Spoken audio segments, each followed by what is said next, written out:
Carta de Tiago 4, versículo 14. A palavra fala assim: digo-vos que não sabeis o que acontecerá amanhã, porque que é a vossa vida? É um vapor que aparece por um pouco e depois se desvanece. Então, o que é se desvanece? Desaparece, se apaga, se extingue. Então, aqui Tiago ele está nos ensinando que ao estabelecermos assim planos, projetos para o futuro, nós devemos sempre buscar a vontade de Deus. Por quê? Porque nós não sabemos do dia de amanhã. Nós não sabemos por quanto tempo nós ficaremos aqui na Terra. Então, o ser humano, assim, por causa da sua natureza carnal, ele é inclinado a dar lugar à sabedoria humana. Então, ele se julga assim capaz de realizar seus desejos, suas vontades, ele se julga capaz de tomar decisões independentes da vontade de Deus. Ele sempre acha que ele sabe o que é melhor para ele e para a sua vida. Então, muitas vezes, nós elaboramos assim planos, projetos, nós tomamos decisões até importantes, sem que a soberana vontade do Senhor seja levada em conta. E quando nós agimos assim, a tendência é que tudo isso nos leve assim ao fracasso, à tristeza, à desilusão, a frustração. Por quê? Porque não estavam nos planos de Deus, não tinham o aval de Deus. Então, Tiago aqui, ele compara a nossa vida com um vapor. Então, nós sabemos assim que o vapor ele é algo passageiro. Então, isso nos ensina o quê? Que a nossa vida ela é curta, ela é passageira. Então, nós precisamos usar assim o nosso tempo, não é que nós temos, não é? Mas usá-lo como? Usá-lo sabiamente. Os dias, como eu disse, eles passam rapidamente. Então, por isso é que nós precisamos de sabedoria. Da sabedoria que só Deus pode nos dar. Para quê? Para vivermos uma vida dentro dos propósitos que Deus preparou para cada um de nós. Então, irmãos, o tempo é curto. Por isso, nós precisamos de sabedoria. Para quê? Para viver bem esse tempo. Né? Viver esse tempo bem dentro da vontade de Deus. Vamos ver o que fala o Salmo 90, 12. Fala assim: ensina-nos a contar os nossos dias, de tal maneira que alcancemos coração sábio. Está vendo? Então, como eu disse, nós precisamos ter sabedoria, ter um coração sábio. Para quê? Para aproveitar os nossos dias dentro da vontade de Deus. Então, irmãos, nós vamos ver assim por que os projetos humanos eles são falhos. Primeiro, porque muitos desses projetos de planos que nós fazemos, eles nascem assim da soberba. Então, o que é soberba? É a arrogância, é o orgulho. Então, a pessoa, assim, muitas vezes, ela se julga capaz, se julga, assim, superior, ela acha, assim, que ela é dona da sua vida e dona do seu futuro. Mas nós sabemos, né, que o dono da nossa vida e do nosso futuro é o Senhor. Outro dia eu estava assistindo um telejornal e o apresentador, assim, ao se despedir, ele disse assim: até amanhã, com certeza. Então, eu fiquei pensando assim, mas como é que essa pessoa tem tanta certeza assim do amanhã, não é? Ele poderia acabar ali o telejornal e ser demitido da emissora. Ele poderia também acabar o telejornal e Deus o recolher, não é? Então, eu vi assim, que nessa pessoa refletiu assim o orgulho humano. Ele foi assim tão prepotente que ele se achou assim dono da sua própria vida. Ele pensou que ele tinha o controle sobre o amanhã. E muitas vezes, irmãos, nós também agimos assim. Né? Nós nos colocamos assim, achando que nós temos esse poder de decidir o nosso amanhã. E então, quando nós iniciamos aqui em Tiago 4,14, a palavra disse, né, que não sabeis o que acontecerá amanhã. Então, nós não sabemos como será o nosso amanhã. E lá em Provérbios 27:1, ele diz: não presumas do dia de amanhã, porque não sabes o que o dia produzirá. Então, a soberba, o orgulho, assim, a arrogância, eles enganam. E eles levam à queda. O orgulho leva, assim, a pessoa à destruição. A palavra de Deus diz, né, que Deus, ele resiste, ele rejeita o soberbo, o orgulhoso, o arrogante. Mas Deus, ele dá graça aos humildes, aos simples. Então, irmãos, muitas vezes nós elaboramos um plano e um projeto, ele não dá certo, por quê? Porque ele às vezes nasce da soberba. E por outras vezes também, irmãos, esses projetos, planos que nós elaboramos, eles não dão certo também, por quê? Porque eles não levam em consideração a vontade de Deus. Eles não têm a aprovação de Deus. Por isso é que não dá certo. E um exemplo assim simples disso são os governantes, não é? Eles fazem planos, mais planos para o país, para os estados, para os municípios, mas ao final o que acontece? Vem o fracasso, a frustração, a desilusão. E por quê? Porque muitos desses planos nasceram assim, nasceram da soberba e eles não tinham a aprovação de Deus. Por isso, não deram certo. O rei Nabucodonosor era um famoso rei da Babilônia. E ele foi punido por causa do seu orgulho. Ele se orgulhava, assim, da grandeza do seu reino e ele atribuía a ele mesmo todo aquele poder. E ele construiu uma imagem, né, de escultura para que todos a reverenciassem. E quem não fizesse isso seria lançado numa fornalha super aquecida. E nós sabemos, né, que Sadraque, Mesaque e Abidnego, eles não se prostraram diante da estátua. E com essa atitude, né, o rei, ele se sentiu ferido em seu orgulho. E o que ele fez? Ele mandou jogá-los na fornalha. Deus não os livrou de serem jogados na fornalha, mas Deus os livrou dentro da fornalha. Porque quando abriram a porta, o rei disse, né, nós jogamos 3 e agora eu vejo 4. Então o Senhor, né, providenciou um anjo que o livrou daquela situação. E com isso, então, né, o rei Nabucodonosor, ele tinha, assim, esse orgulho. E vamos ver o que é que aconteceu com esse rei. Está lá em Daniel 4:33. Na mesma hora, se cumpriu a palavra sobre Nabucodonosor, e foi tirado dentre os homens, e comia erva como os bois, e o seu corpo foi molhado do orvalho do céu, até que lhe cresceu pelo, como as penas da águia, e as suas unhas como as das aves.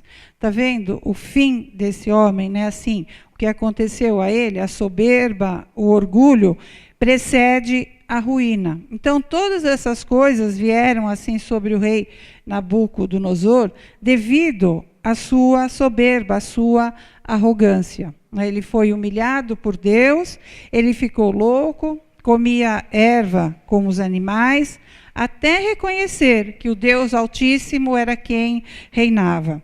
E aqui no versículo 37 fala: agora, pois, eu, Nabucodonosor, louvo, exalço e glorifico ao Rei dos céus, porque todas as suas obras são verdades, e os seus caminhos, juízo, e pode humilhar aos que andam na soberba. Está vendo? Então, aqui ele reconheceu a grandeza, a soberania de Deus. Irmãos, então a soberba, ela engana e ela leva à queda. Hoje, irmãos, o diabo também, ele tem enganado muita gente. Ante, assim, a incerteza do futuro, ao invés das pessoas consultarem a Deus, o que as pessoas fazem? Eles passam a buscar em outras coisas, né? Como o pastor falou, videntes, profecias, cartomantes e outras coisas, para eles saberem como será o seu futuro. Mas vamos ver o que fala na carta de 2 Timóteo 3,13. Mas os homens maus e enganadores irão de mal para pior, enganando e sendo enganados. Então, está vendo? Aqui fala, né, essas pessoas más e fingidas, elas irão de mal a pior, enganando e também sendo enganadas. Então, o nosso futuro, irmãos, ele está aqui, na palavra de Deus, está nas promessas de Deus. Então, se você quer saber o seu futuro, a Bíblia, ela é um manual de instruções. E aqui no versículo 14, né, 2 Timóteo 3,14, fala assim: Tu, porém, permanece naquilo que aprendeste e de que foste inteirado, sabendo de quem o tens aprendido. Então, está dizendo, quanto a você, continue firme nas verdades que você aprendeu e que você creu de todo o coração. Então, se você conhece verdadeiramente a Deus, você não precisa ficar preocupado com o seu futuro, não é? Você precisa viver bem o hoje e vivê-lo dentro da vontade de Deus. Porque o dia de hoje, irmãos, é uma dádiva de Deus. Por isso ele é chamado de presente. Ele é uma dádiva, é um presente que Deus nos deu. Então, nós vamos ver também aqui alguns exemplos de pessoas que não conheciam o amanhã, mas mesmo assim fizeram alianças, fizeram pactos. 1 Samuel 23:17. Aqui, irmãos, é Jonatas falando para Davi. Então, ele disse, não temas, não te achará a mão de Saul, meu pai, porém, tu reinarás sobre Israel, e eu serei contigo o segundo, o que também Saul, meu pai, bem sabe. Então, Jonatas, ele era o filho mais velho de Saul, e ele era amigo de Davi. E aqui ele se antecipou ao afirmar 4 garantias sobre o futuro de Davi. Então, nós vimos aqui que ele disse para Davi, né, não tema, não tenha medo. Saul, meu pai, não conseguirá causar-lhe nenhum mal. Você será o rei de Israel. Eu ocuparei o segundo lugar no seu governo. E o meu pai sabe muito bem disso. Então, essas afirmações que ele fez, elas foram precipitadas. Por quê? Porque elas não tinham nenhuma garantia de que aconteceriam. Não foi Deus quem falou. Então, nós vemos aqui que reflete a natureza carnal. Lá em Provérbios 16:1 diz, né, do homem são as preparações do coração, mas do Senhor a resposta da boca. Não é? Aqui, as preparações do coração, mas Deus não havia falado.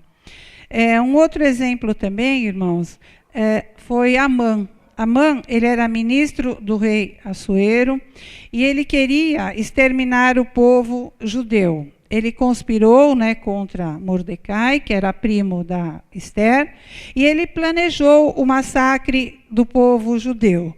Então, o rei foi enganado por ele, e ele lançou um decreto do extermínio. Só que Amã, ele estava certo, assim, de que ele seria honrado pelo rei, mas ele não contava, assim, que ele cairia na sua própria armadilha. Porque, graças à rainha Esther, o massacre foi impedido. E vamos ver o que foi que aconteceu com Amã. Está no livro de Esther 7:10. Enforcaram, pois, a Amã na forca que ele tinha preparado para Mardoqueu. Então, o furor do rei se aplacou. Está vendo? Ele foi enforcado na forca que ele tinha preparado para enforcar Mordecai. Está vendo? Amã também refletiu a natureza carnal, mas do homem as preparações do coração, mas do Senhor a resposta da boca.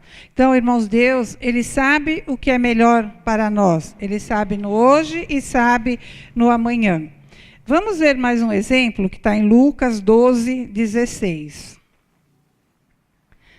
Fala assim: e propôs-lhe uma parábola, dizendo: a herdade de um homem rico tinha produzido com abundância.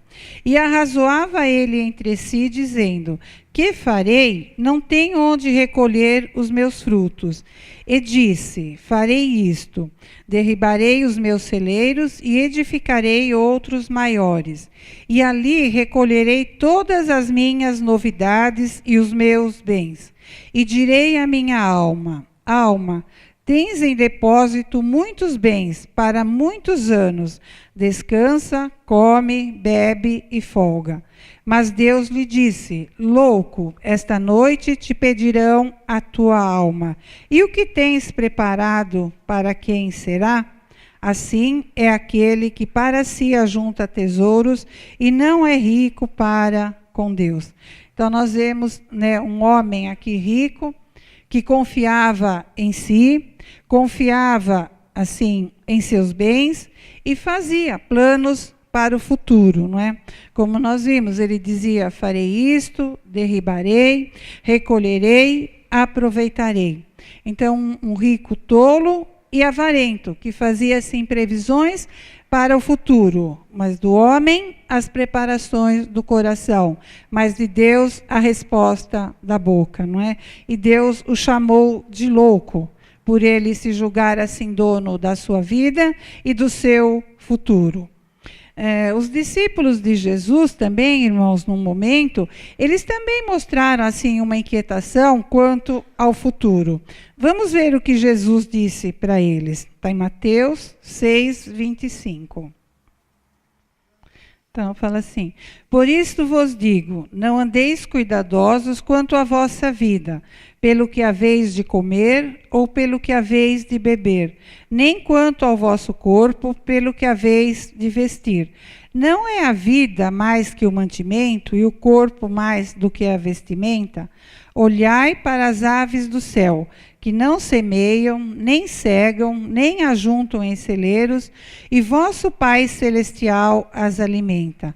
Não tem de vós muito mais valor do que elas? Está vendo, irmãos? Nós não precisamos nos preocupar com nada. Deus, Ele está no controle de tudo. Ele sabe tudo o que nós precisamos e é certeza que Ele nos suprirá. Então, nós devemos ter sempre, assim, irmãos, um coração preparado para as coisas que Deus tem para nós, não é? E termos também um coração agradecido a Deus. Nós devemos, assim, estar sempre satisfeitos com a vontade de Deus na nossa vida. E não deixar, assim, que a soberba, a presunção, também venham nos fazer pensar que tudo está, assim, ao nosso alcance, né? Que nós somos donos da nossa vida e do nosso futuro. Então, tem pessoas assim, irmãos, que nunca estão satisfeitas com o que Deus deu para ela, não é? Às vezes a pessoa não tem um coração assim agradecido a Deus. Às vezes a pessoa quer coisas que Deus não quer dar para ela, porque Deus sabe que aquilo não vai ser bom, mas a pessoa quer. Muitas vezes a pessoa, ela quer coisas que Deus deu para outra pessoa. Aquilo também não vai servir para ela. Deus deu para o outro, mas a pessoa quer. Muitas vezes a pessoa também luta para conseguir algo. Não é? Às vezes nem precisa daquilo, não está nos planos de Deus, e a pessoa luta. E quando consegue aquilo, perde a graça. A pessoa não dá assim nenhum pingo de valor.